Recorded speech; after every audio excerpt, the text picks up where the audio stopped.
Según el Observatorio Cubano de Conflictos, en octubre se registraron en el país, en Cuba, 863 protestas públicas, estas motivadas por la falta de derechos básicos y el deterioro de las condiciones de vida. Estas expresiones, que van desde quejas individuales hasta protestas colectivas, reflejan el creciente descontento de la población cubana con la situación actual por los apagones, la falta de alimentos, la carestía de vida y otros factores.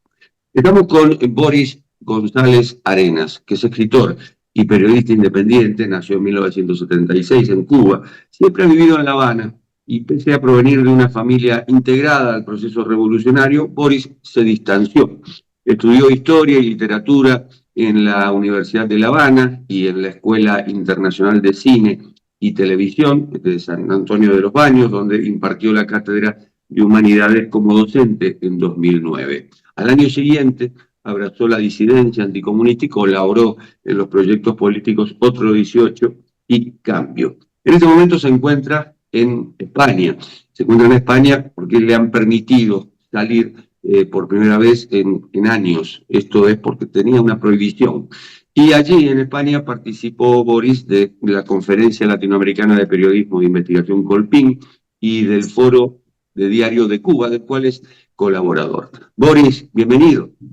Oiga, muy buen día o buenos días para ustedes allí, buenas tardes para mí en Madrid. Gracias por la invitación. Al contrario, es un gusto. ¿Se ve distinto Cuba a la distancia, sobre todo en este momento de apagones, de protestas, y de situaciones que se vienen prolongando en el tiempo, carestía de vida, falta de libertades? Oye, se ve distinto por muchas razones. O sea, se ve distinto uno porque no estoy allí, que es donde quiero estar, y porque en este momento tan difícil estar lejos, supongo que es algo que no me pase solo a mí, que llevo apenas unos días fuera de Cuba, sino que le pase, y es una de las razones del sufrimiento del exilio cubano, le pase a todos los cubanos en el extranjero, que ver a sus compatriotas sufriendo un apagón general de todo el país. Desde ayer no hay luz en todo el país. Un ciclón que atraviesa por la parte occidental de Cuba, entre ellos está afectando La Habana, y una carencia general de medicinas y alimentos crónica, que por supuesto ahora se va a agravar. Verlo desde a lejos, no estar participando de esa situación, es una sensación un poco dolorosa o angustiante. Y por otra parte, se ve distinto también porque aquí en los mercados hay comida y en Cuba no. Boris, ¿cómo es tu vida en Cuba, siendo y reconociéndote como disidente, por decirlo de algún modo?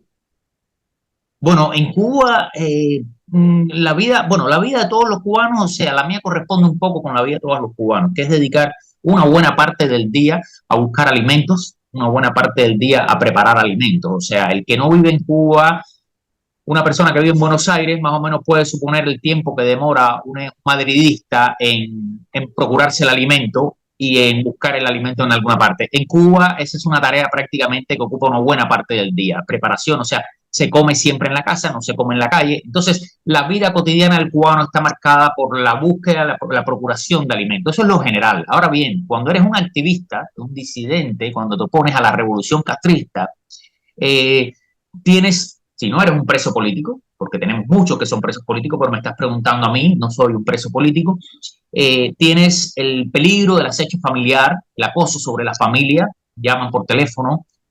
Cuando yo salí a buscar el avión en el aeropuerto, apenas bajé, salí para el aeropuerto, cuando mi esposa subió, comenzaron a llamar por teléfono a mi familia para molestarlos. Tienes el acoso familiar que puede ser a tus hijos, pueden ir a la escuela de tus hijos.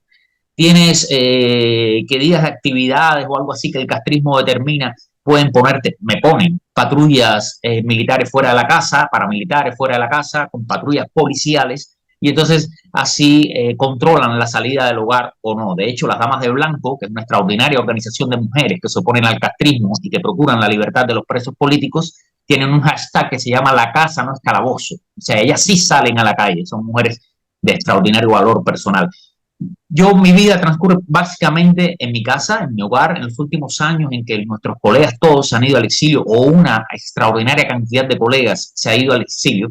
Prácticamente pasas el día en el hogar trabajando, escribiendo y te comunicas por WhatsApp con los colegas en el mundo entero. Venir a Madrid ha sido un gusto también porque he podido ver a esos colegas extraordinariamente entrañables para mí, que muchos se han reunido en Madrid. Y al estar en Madrid y vivir esta situación en Cuba, ¿has pensado en algún momento en trasladarte a Madrid o a otro país? Podría ser en un futuro. Llevo 15 años en el activismo, en la lucha contra el comunismo. Podría en algún momento suceder, sobre todo como proyecto familiar, porque después de cualquier tiempo oponiéndote al castrismo, la familia sufre demasiado.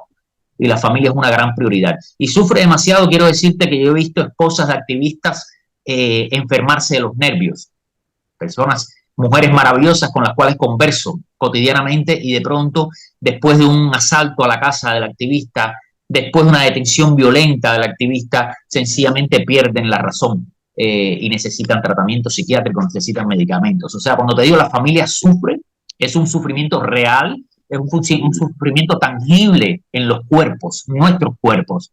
Es un tema que para mí es maravilloso porque hay un grupo de teatro fabuloso, reconocido, de extraordinario reconocimiento en Cuba, que se llama El Ciervo Encantado. Y la directora habla del cuerpo, mucho del cuerpo, del sufrimiento del cuerpo, de lo que porta el cuerpo de nuestro tiempo y de nuestra experiencia.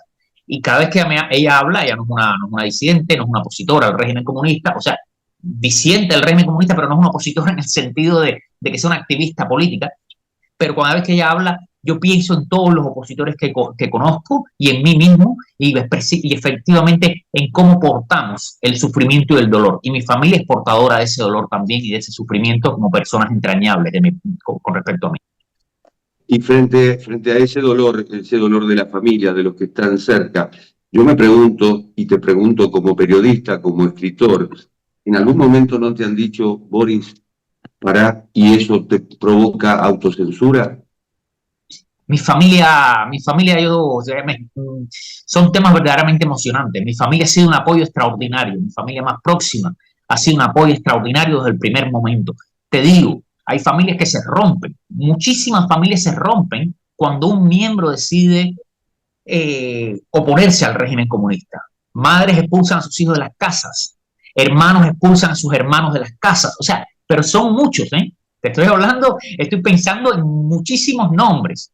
O sea, en Cuba hay hermanos que le han roto la cabeza con un palo a su hermana, activista de las Damas de Blanco. ¿Sí? O sea, son muchos. Y sin embargo, yo he tenido la suerte de que mi familia ha sido un apoyo fundamental, tanto mi familia adoptiva, la que me llega a través de mi esposa, como mi familia personal, que nunca en la vida me han cuestionado, por supuesto. Tienen terror, me dicen, por favor, cuídate. O sea, sal del país, vete, llevo 15 años en esto. Pero mi familia ha sido básicamente el suelo sobre el que yo me apoyo para hacer lo que he hecho. Esta situación que se está viviendo en Cuba, sobre todo los apagones, la falta de alimentos, la falta de medicina, es algo que se repite. ¿Podría derivar en otro 21J? A ver, lo primero que hay que decir es que esta situación, o sea, cuando tú tienes una situación de miseria intensa por muchísimos años, cuando tú tienes una crisis de ese sistema miserable y ves que las personas que lo administran siguen siendo las mismas que la han procurado y que se sostienen por la fuerza, sin reparar en el dolor y el sufrimiento que han causado, precisamente te encuentras, o sea, precisamente corroboras la naturaleza inhumana de la forma de ejercer el poder en Cuba. Entonces, frente a eso, lógicamente, si algo existe en Cuba y es muy fuerte, es el sistema de represión. En Cuba tenemos sistemas militares y policiales, sistemas paramilitares y parapoliciales, organizaciones cívicas, civiles, preparadas para infringir dolor. Y tenemos además todo un sistema de escarnio y de separación del sujeto de su vida pública.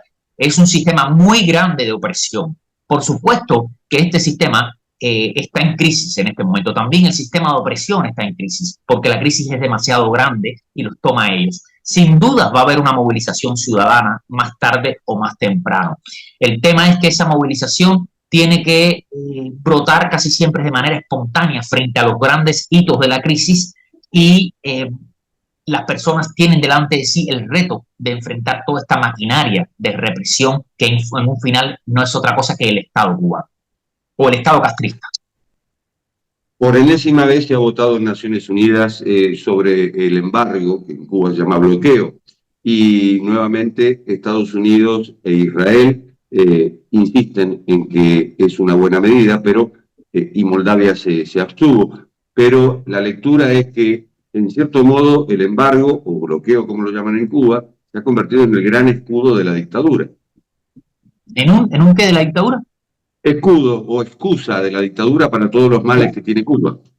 Ya, mira, el tema del embargo o el bloqueo, como le llama el castrismo, el tema del embargo es un tema que despierta mucha polémica, incluso dentro de los activistas. O sea, yo soy absolutamente favorable al embargo. O sea, el embargo no es la política de los Estados Unidos hacia Cuba. El embargo es una arista de la política de los Estados Unidos hacia Cuba, porque el embargo es hacia las empresas estatales que existen sencillamente porque son el resultado del robo de toda la planta industrial y productiva cubana entre el año 59 y el 68. Se la robaron y la han ido destruyendo progresivamente. Pero lo que se mantiene en pie, con algunos añadidos, eso es el sistema productivo del castrismo. Y el embargo va contra ese sistema productivo que es el resultado de un latrocinio. Pero la otra parte que nos gusta de citar los que son adversarios del embargo, sean activistas o sea el régimen comunista, es que en realidad la política de los Estados Unidos hacia Cuba ha sido, por ejemplo, de acogimiento de los cubanos por 60 años. Y de permitir, porque podrían impedirlo, de permitir que esos cubanos en el exilio mantengan a sus familiares dentro de Cuba. O sea, con una política extraordinariamente humanista. Entonces, la política del régimen norteamericano hacia Cuba ha sido estas dos aristas, una contra el castrismo y otra por la sociedad civil, por la propiedad privada y por los cubanos. Entonces, frente a esa realidad que además es inobjetable, es indiscutible, lo que podemos muchos activistas que estamos en favor del embargo es decir, el embargo es imprescindible. El régimen comunista sería más fuerte para destruir a los ciudadanos y además su participación internacional, que le es esencial al régimen comunista, sería mucho más activa y las democracias de América Latina tendrían que temer las transferencias financieras que financiarían, que permitirían la existencia de partidos de izquierda antidemocráticos en toda la región de las Américas. O sea, el embargo es necesario para Cuba y para la región. ¿Qué me decís de la victoria de Donald Trump en las elecciones de Estados Unidos? ¿Qué puede cambiar?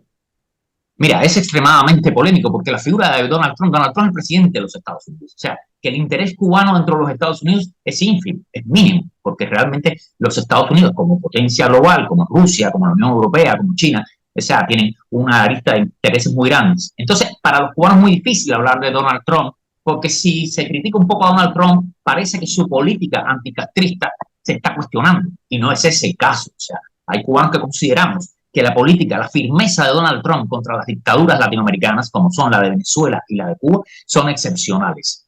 Y desde ese punto de vista considero e insto a Donald Trump a mantener una política de confrontación con el régimen castrista y, como habitualmente, te repito, que ha sido la política de los Estados Unidos, de mitigación del dolor y el sufrimiento del pueblo cubano. Eso es lo que se necesita del régimen de Donald Trump hacia Cuba. Ya cuestiones de la política de Donald Trump, donde además yo no soy una persona absolutamente enterada, no tengo opinión o criterio.